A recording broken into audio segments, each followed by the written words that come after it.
Olá, seja muito bem-vindo, seja muito bem-vinda a mais uma resolução de questões do ENAD para o curso de Engenharia Elétrica. Meu nome é Ives Dantas, eu sou colaborador aqui do canal do professor Jalbert e nessa série de vídeos nós estamos resolvendo essas questões. A questão de hoje que nós vamos resolver foi uma questão do ENAD 2019, questão de controle e automação, muito importante para a formação do engenheiro eletricista e para você que está se preparando para concurso público. Desde já, se você ainda não é inscrito no nosso canal, peço que você se inscreva, ative as notificações se você estiver com um aparelho móvel e lembra de entrar para a nossa comunidade no Telegram. Lá a gente manda conteúdos exclusivos. O link para inscrição na comunidade está aqui na descrição desse vídeo, beleza? Então vamos dar uma olhadinha nessa questão sobre controle e automação, o que ela tem para mostrar para a gente e quais são os requisitos básicos interessantes para que você consiga desenvolver de fato uma excelente aprendizagem nesse conteúdo. Então veja só o que essa questão diz, ela foi uma das questões que foram abertas. Ives, qual é a vantagem das questões abertas? Que a gente vai fazer uma descrição matemática e trazer debates muito interessantes mediante essas apresentações. Então, ó, considere um projeto de um sistema de controle de nível de vazão pulmão, mostrado na figura, em que pode armazenar um fluido na fase líquida e possui uma seção transversal ar. Uma vazão volumétrica de alimentação Q0, então isso aqui é a quantidade de água que entra, e é descarregado com a vazão volumétrica Q. Então você tem uma entrada, né? Você tem uma torneira e você tem uma saída, por meio de uma bomba ideal. Sabe-se ainda que a vazão de descarga do vaso é a variável manipulada. Então sabe-se que a vazão de descarga, que no caso é Q, é a variável manipulada. E a vazão de alimentação é distribuído e é o distúrbio externo para essa malha de controle. Então, a gente precisaria, talvez, aí, se você fosse fazer um método de resolução, seguir essa malha de controle. Nas primeiras questões, a gente vai precisar fazer essa malha, não. Então, ó, acerca desse sistema de controle, faça o que se pede a seguir. A. Apresente um modelo dinâmico no domínio do tempo que rege o sistema. Então, essa questão aqui da letra A é nitidamente uma questão de que nós chamamos de modelagem, tá?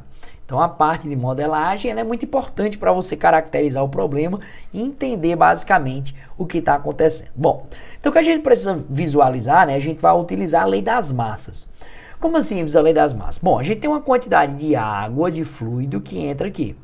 Esse fluido é de uma determinada substância, então ele possui uma viscosidade, ele possui uma densidade, uma massa específica, que é dada como sendo ρ, que é a massa dividido pelo volume. Só que como a gente vai usar a lei das massas, eu posso dizer então que a massa é ρ vezes o volume.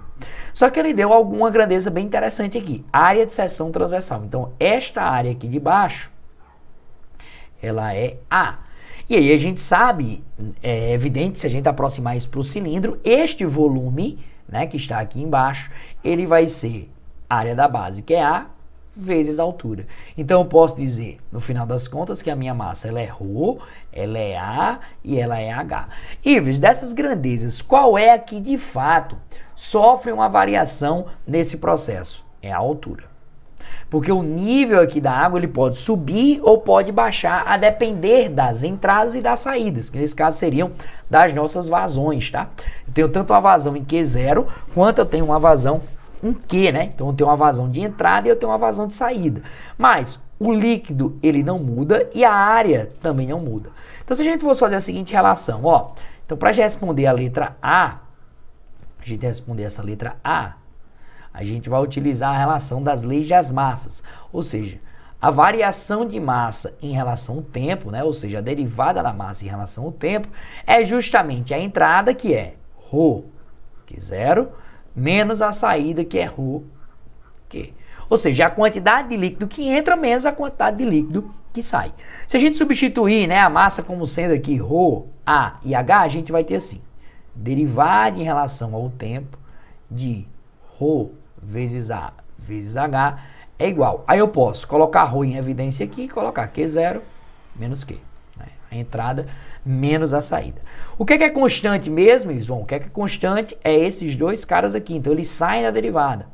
ρ vezes A é igual a quem? A derivada de H dividido por dt. ρ vezes Q0 menos Q.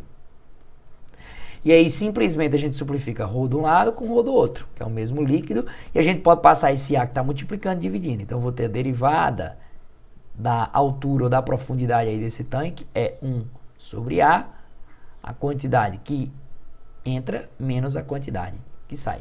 Então a variação de altura depende de quê? Depende da área, né? Onde essa área tem propriedade inversa, ou seja, quanto mais largo for esse tanque, mais vai demorar para essa altura aumentar, faz sentido, né? Mais largo, mais vai demorar para ele aumentar, e depende das relações de entrada menos a quantidade de água de saída. Esse seria então o nosso modelo dinâmico. Esse seria um modelo, né, evidentemente, em regime permanente aí pra gente, tá? Então a gente tem esse cara aí como resposta. Pronto. Tem esse cara aí como sendo a nossa resposta da letra A, né? Seria aí o nosso domínio do tempo, né, que rege esse sistema. Seria a relação da altura, né, com a área Q0 menos Q. Então, ó, letra B. Determine a função de transferência em malha aberta que relaciona o nível do vaso, que é a altura, né, que a gente está chamando de H, e as respectivas vazões de alimentação da descarga. Então, o que é que simplesmente eu vou fazer, né? Apesar da gente vai ter um probleminha aí no sentido de malha aberta e malha fechada, se a gente fosse bem crítico, né? Porque nesse caso aí na nossa malha nós temos duas vazões. Então a gente teria esse pequeno probleminha aí, teria duas entradas, né? O modelo, geralmente quando a gente fala de função transferência, a gente fala de uma relação de entrada e de saída, né? Então eu vou pegar essa relação aqui que a gente pegou, tá? Da letra A, vou até inclusive copiar ela aqui.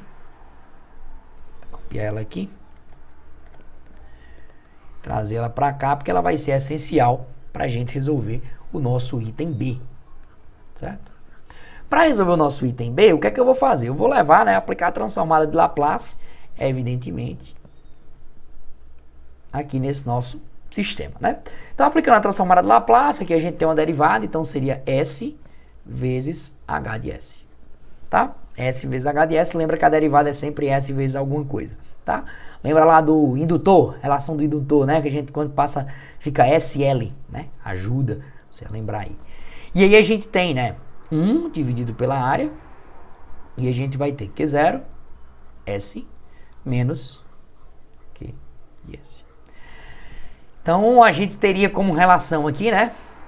A relação H de S seria 1 dividido por A vezes S, para ser esse S que estava multiplicando e dividindo, Q0 de S menos Q de S. Bom, não seria bem a função transferência, né? Porque a gente tem aí Q0 e Q, né? Se a gente fosse bem rígido mesmo. Mas o que a gente pode levar em consideração é que isso daqui é o meu ganho, né? Meu G de S seria então esse valor. Então assim, a prova do ENAD considerou, né, a função transferência em malha aberta com o nível do vaso como sendo isso aqui, 1 sobre A de S. Rigorosamente não seria uma função transferência, porque a função transferência tem que ser a relação da entrada, da saída dividido pela entrada, né, em relação à entrada, e aqui a gente teria duas entradas no sistema. Então, só esse pequeno detalhe, essa pequena informação, para que você fique atento que esse daqui foi aceitável, essa notação foi aceitável pela prova do ENAD, tá? E ele diz assim, demonstre que a vazão Q0 constante implica um erro em regime permanente, considerando a implementação de um controlador apenas com ganho proporcional. A gente sabe que o ganho proporcional, por si só, ele não é o melhor controlador possível, né? A gente estuda na parte de controle do controlador P, que é o controlador proporcional. O pior caso, vamos assim dizer, malha aberta, né? Que a gente teria que ter uma entrada muito milimétrica para ter uma saída muito legal. A gente tem o controlador P, que é o controlador proporcional. A gente tem o controlador PI, que é proporcional e integral. E a gente teria o controlador PID, que é proporcional, integral e derivativo, que seria a melhor situação. Mas nesse caso está dizendo que é um controlador proporcional, então a gente poderia dizer o seguinte, né? A gente poderia dizer que H de S depende de quem? É uma função transferência de Q0 de S menos H2 de S, Q de S. Só que veja o seguinte, eu não vou precisar montar a função transferência H1 de S, né, e H2 de S. Basta olhar para uma das duas. Por quê? Porque ele está querendo aqui nessa relação, né, encontrar um erro em regime permanente.